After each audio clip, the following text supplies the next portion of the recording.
So guys, quality over quantity. Video की शुरुआत करने से पहले मैं आपके साथ ये पॉइंट कहना चाहता हूं। रीजन क्या है, आपकी रिक्वेस्ट थी टाटा इन्वेस्टमेंट कॉर्पोरेशन पर। लास्ट वीडियो अगर आपने सिर्फ देखा है और समझा या सीखा कुछ भी नहीं है, तो आपको 3 लेवल हमने डिस्कस किए थे लास्ट वीडियो के अंदर। जहां पर आपको नजर आ रहा है 724 इसका क्रूशियल बेस, 798 और 830 मिड रेस्ट्रिक्शन और क्रूशियल रेस्ट्रिक्शन। लास्ट वीडियो में हमने ये चीजें डिस्कस करी थी कि 798 पर आपकी सेलिंग आ रही है। इसका मतलब ये है कि 798 पर सस्टेन करना मुश्किल है। ठीक है, तो उस कंडीशन पर 724 आपका क्रूशियल बेस है। ये वीडियो भी मैंने आपकी रिक्वेस्ट पर ही अपलोड किया था और कंडीशन सिमिलर आपकी चली है। अगर आप क्वांटिटी को ज्यादा प्रेफर करते हो ओवर क्वालिटी, तो आपका वीडियो देखना बहुत बेवकूफ वाला सीन चला जाता है। क्यों? एक ध्यान से सुनना इस चीज को। हमें चाहिए बाय या सेल, बता दो इतना ही कि भैया खरीदूं या बेचूं।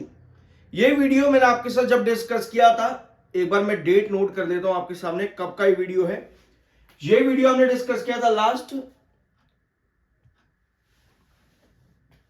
ठीक है, ये वीडियो था आपका नवंबर 1 का। 1 नवंबर को ये लास्ट वीडियो हमने लिया था। Tata investment corporation 724 crucial base हम लोगों ने डिस्कस किया था। अब अगर हम ये चीज को देखेंगे, 724 क्रूशियल बेस है, तो आपको समझना चाहिए कि वो बेस क्यों है और 730 आपका 780 से गिरावट क्यों आनी है। क्योंकि वहां पर सेल ऑफ ज्यादा है, कैंडल सेल को इंडिकेट कर रही है। तो अगर आपने ये वीडियो सिर्फ देखा है, इसको समझा नहीं है और आप सिर्फ ये चाहते हो कि आपको कोई बता दे बाय या सेल, तो हम ना अपने इस इन्वेस्टमेंट की जर्नी में, चाहे ये 5 साल की रहे या 10 साल की रहे, जितना मर्जी साल की रहे, हम सिर्फ यही करते रह जाएंगे कि भैया बता दो खरीदे या बता दो बेचे। अब ये चीज हमने 1 तारीख को डिस्कस करी थी और स्टॉक 724 की तरफ गिर रहा है।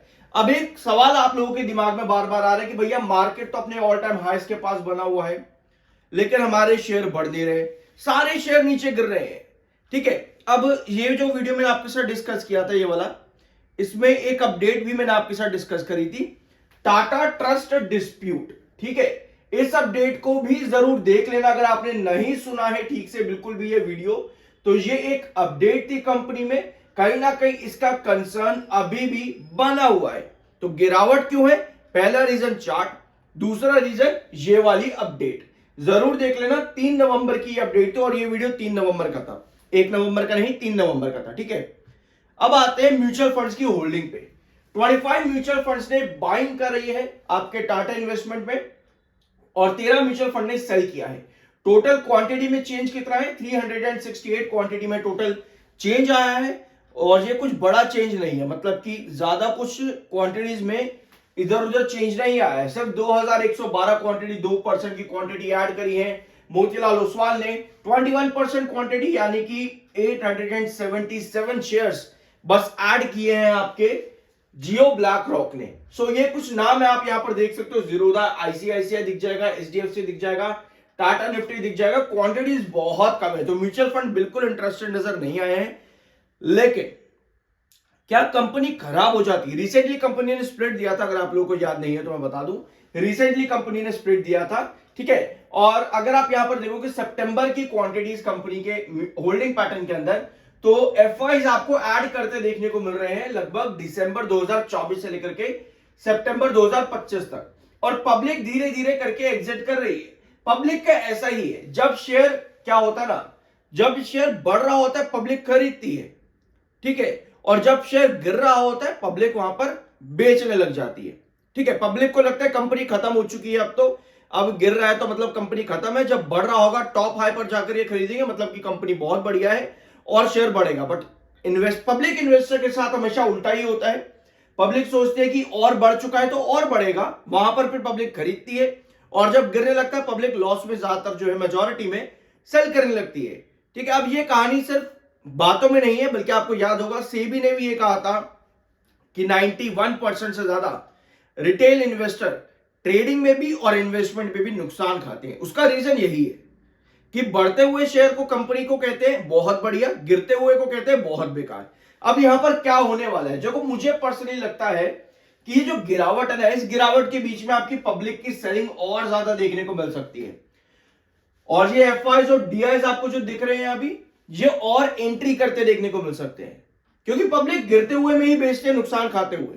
कुछ कुछ होते हैं जो प्रॉफिट बुक करते हैं अपना, जो कि अच्छी बात है, बट मेजॉरिटी में पब्लिक नुकसान खाते हुए ही बेचती है। आपने न्यूज देख ली कि क्या रीजन है कि शेयर गिरा, टाटा ट्रस्ट का डिस्प्यूट। अब एक चीज और यहां पर नोट करो कि स्टॉक आपका अभी भी लॉन्ग टर्म एएसएम 1 के अंदर है। लॉन्ग टर्म एएसएम 1 एक कंसर्न है। और एक पॉइंट मैं आपके साथ और कहना चाहता हूं, आप कहीं भी एंट्री करने जा रहे हो ना, एक बार एनएससी का डाटा खोलो। एनएससी का डाटा जब आप खोलोगे तो आपको सबसे पहले ट्रेड इंफॉर्मेशन दिखेगा ऊपर, जो भी कंपनी का नाम आप सर्च कर रहे हो, फिर सीरीज के आगे ईक्यू लिखा होता है या कुछ भी और लिखा होगा, और उसके नीचे लिखा होता है कि वो किसी स्क्रिप्ट के अंडर एडेड है या नहीं। For example Tata investment corporation long term ASM 1 में एडेड है, मतलब कि ये एक नेगेटिव साइन है। ठीक है, ये एक नेगेटिव साइन है। कई बार क्या होता है, स्टॉक जेड कैटेगरी में होता है और आप लोगों को पता ही नहीं होता। कई बार कोई कंपनी इंसॉल्वेंसी में होती है, आप लोगों को पता ही नहीं होता। कई बार कोई कंपनी बी कैटेगरी के अंदर या अलग अलग कैटेगरीज में डिवाइड होती है और आपको मालूम ही नहीं होता। और उन कैटेगरीज में क्या होता है, कई बार आप बी टेस्ट ही नहीं कर सकते। ठीक है, एक सेशन शेयर बढ़ा, आपने कहा चलो भैया कल बेच दूंगा, आप बेच ही नहीं पाए और अगले सेशन शेयर 20% गिर गया। तो मतलब कि वो किसी कैटेगरी के अंदर था जो कि इन्वेस्टमेंट करने के लिए अप्रोप्रिएट नहीं है, और आपने वो चीज देखी नहीं और आप वहां पर फंस गए।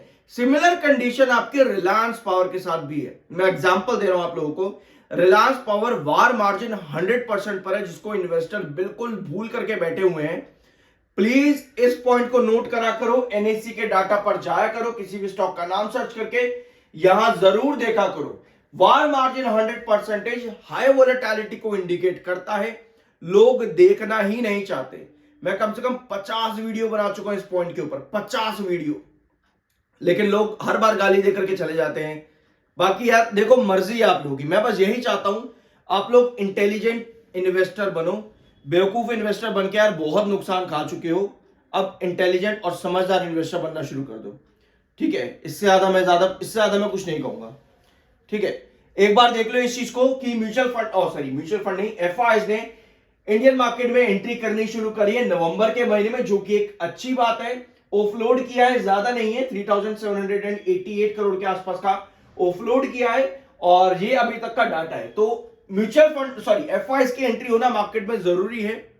जरूरी इसलिए क्योंकि आपका जो सेबी है वो नए रिफॉर्म्स लेकर के आ रहा है। अगर ये रिफॉर्म्स को आप जानना चाहते हो, चैनल पर बीएससी सीडीएसएल के वीडियोस बहुत ज्यादा अवेलेबल है, जरूर समझ लेना सब चीजों को।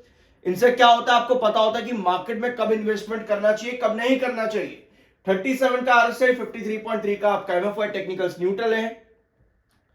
अब आते हैं चार्ट पैटर्न पे। I am NISM certified, subscribe जरूर कर देना अगर अभी तक नहीं किया है तो।